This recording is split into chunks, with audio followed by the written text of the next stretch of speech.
I don't think I've said this publicly, but yeah, I felt like I wanted to feel like I belonged.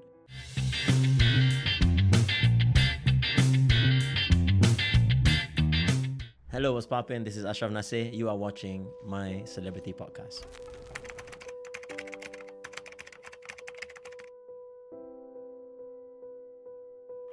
Wow. The real question is, who am I?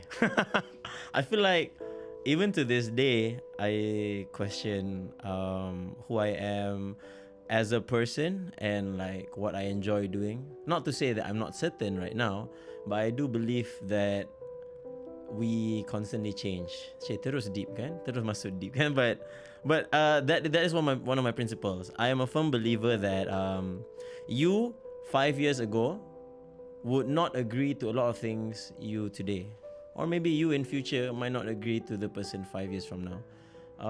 I don't think I've said this publicly, but yeah, I felt like I wanted to feel like I belonged in a group, you know, like your go-to people, like this is your clique. Like when you think of, oh, remember that group, and then like you can name that person. But like when you think of a certain group, like yeah, I hang out a lot with these people, but you won't put my name in it because like I don't belong there. So me as a younger guy, I think I wanted to fit in a lot. I thought that the kind of people I should resonate with were my kind of people. In hindsight, now you see, as an adult, it wasn't that important. That's why I feel like it's kind of embarrassing. It's like, you know, YouTuber, you try to be somebody, but then that's not who you are. But now you are certain in a sense of you know what you like and what you appreciate and what you dislike. So specifically talking in the topic of friends and I think energy around you, I'm a bit more selective now, and not to say I close off from everybody, but there are certain types of energy you bring closer and some you just, what's up? Yeah. I guess if we're talking in the obvious sense of before I got into music, I think at first I was uncertain what I wanted to do. My mom was a teacher.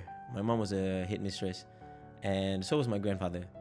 I looked up to them a lot because I think education was like a primary thing in my family.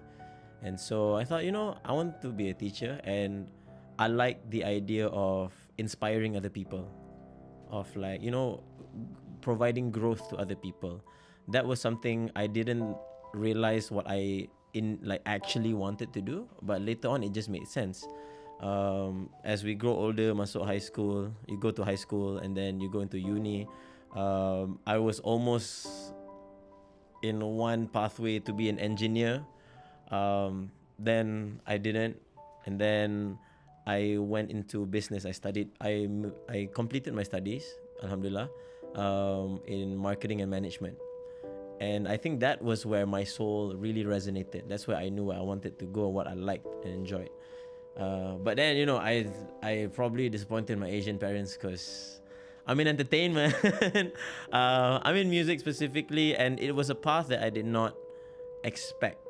And the reason why I didn't expect was I thought I was going to commit to one thing, and then other opportunities, or you can say other signs, opened up to make me realize what I wanted to do instead. In uni, I started being an MC or being a host. So I hosted all of my university's events, and also joined like a radio club, Radio Monash. That was my university back then. That was an interesting point of my life because I wanted to join uni and I wanted to just be low key, you know. I didn't really want to involve myself in anything and like focus on studies. But that's the thing, when like the signs come and there's like fate, it just pushes you towards something and you just can't resist it. So that's where I started getting into speaking out in public a bit more. And I wasn't a rapper. I feel like last time calling myself a rapper was such a big title. Like, you had to earn it. You know, you couldn't just simply like, sure, you sing covers on Instagram or whatever one, two times and then like call yourself a singer. I mean, you know, if you do, great for you. But I think for me, I felt like I couldn't be entitled to that because I enjoyed rap music. I loved hip hop.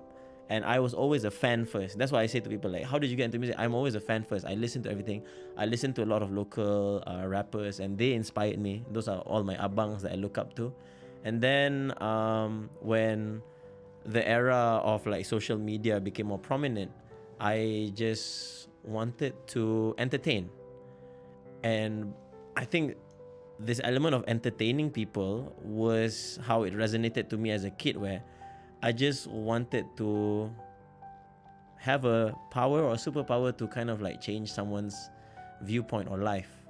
So in entertainment, I love the fact that I can make people's day, or, you know, even through music, it's something that they could resonate to.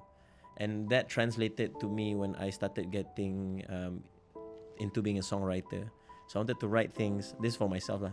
I wanted to write things that people can relate to or see it as a story. And when I'm on stage as well as a performer, it is sharing my energy, and so that they could feel it too. So yeah, that element is very similar from my childhood to now. But really, I think the biggest question was, where do I fit in with other people? Yeah.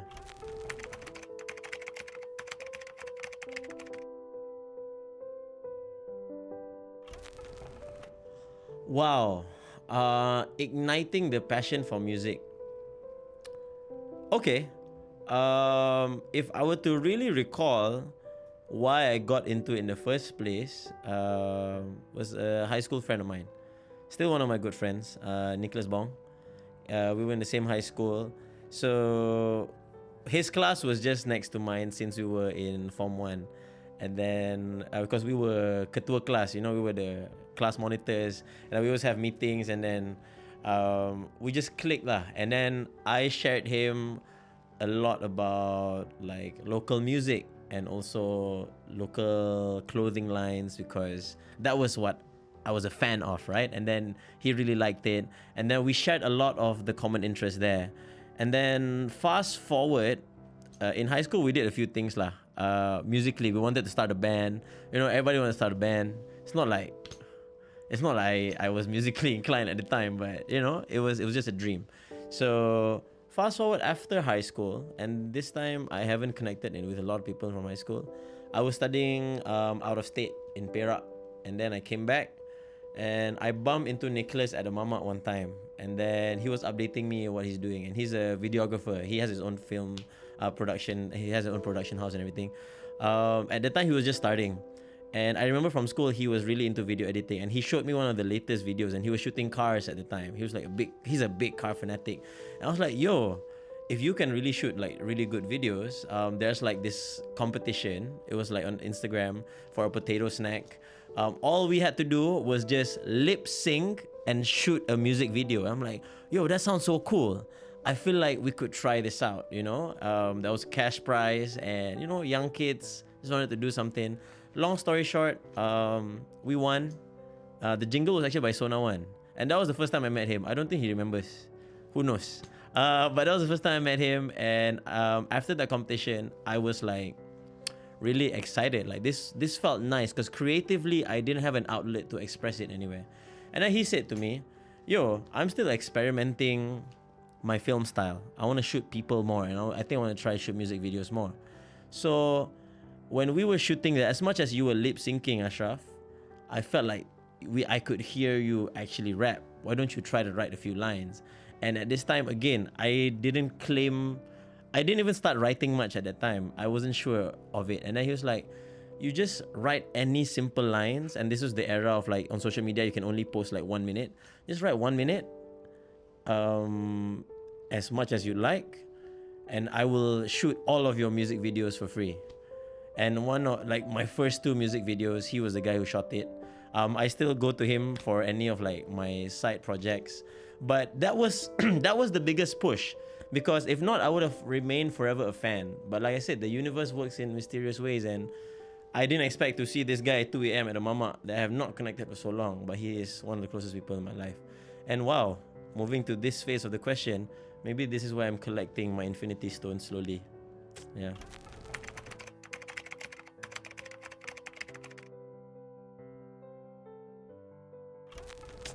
That is such an interesting question. 16 Baris was crazy.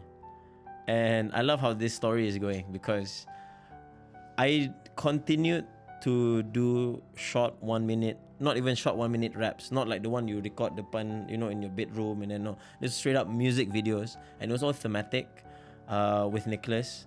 And when we put it out, somehow people within the underground community and the scene started noticing, and then people like started to invite me to perform, and then I was like, oh, I gotta actually write a song. But one of the freestyle videos that we did was noticed by Joe Flizzow. He didn't contact me directly, but I think one of the people in his team messaged me. And at that time, I didn't know about the message request thing in your DMs, so I ignored it for a good like 1 day and a half. And then just randomly, and then like, what is this button? And I open and like, hey Asyraf, Joe would like to invite you to be a part of 16 Baris. I'm like, what in the world? I think I was ecstatic because directly, I didn't care what time, I called Nicholas and like, yo, like this is happening. And at that time, I rapped more, but I didn't call myself a rapper yet because, I didn't have much songs. And I was like, yo, this is one of the biggest moments, I didn't see how far I was going to go with this because I just wanted to entertain people online. That's why we did all those videos. And then I dragged him along during the shoot. We came by. It was so surreal. It was kind of scary because you met all of these people. I saw all these people that I grew up listening to. And then like, meeting Mr. President himself was like, whoa, this is legit. And I'm like, who am I? Legit. That's my question all the time. Like, who is this little boy from Kelana Jaya who's here, because you have all these people who are experienced. We went there. The shooting experience was really cool. I rehearsed like a bazillion times. I had 2 different verses. In the end, I went with the other one. I still think about like, I should have done the other one. But everything happens for a reason. You shouldn't have regret. So when that time came and when my episode aired, I think for our season, like that season was like one of the most viewed episode. And it was kind of overwhelming because like, I think people kind of acknowledged me and knew that I was a rapper at the time. And I think because it was like a stamp of approval from people who are from the industry, people with credibility, that I was involved with something so big at that time. I felt like, you know what? Yeah, I'm a rapper. Asyraf Nasir. That's my name. That's where I found my identity as an artist. Yeah.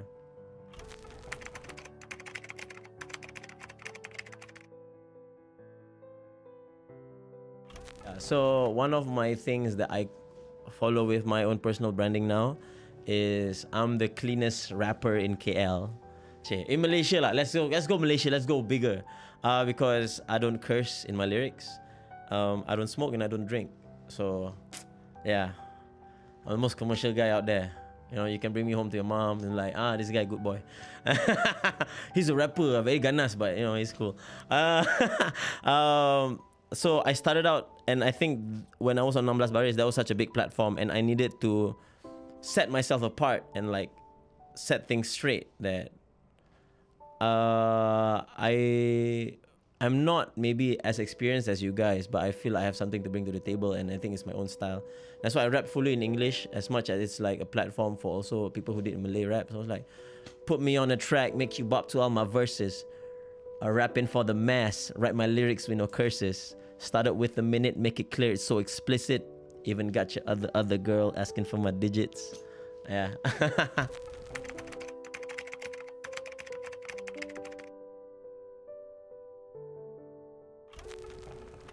I want to answer that in a way that I feel like the younger self is telling me a lesson right now. This point of time, whenever you're watching this video, the Asyraf Nasir now is being reminded of the younger self where it was so carefree. Being creative, writing whatever I wanted. At that time, I had no boundaries. I was just, I think, more honest. And I didn't think of like what listenership I wanted to cater to, what market I wanted to cater to, you know. I just did music that I thought was nice and I thought was dope and I thought could relate to people. And I think along the way, now that I guess the reputation is a bit more established, I tend to be a bit more conscious. And, you know, people say comparison is the thief of all evil, of all joy. And as much as I'm a guy who tries to feel like I got it all together to myself, it does affect me in some way. And that's why I start to lose myself. And I think this is the whole question of like my identity. Who is Asyraf Nasir? So that younger self, I kind of miss him.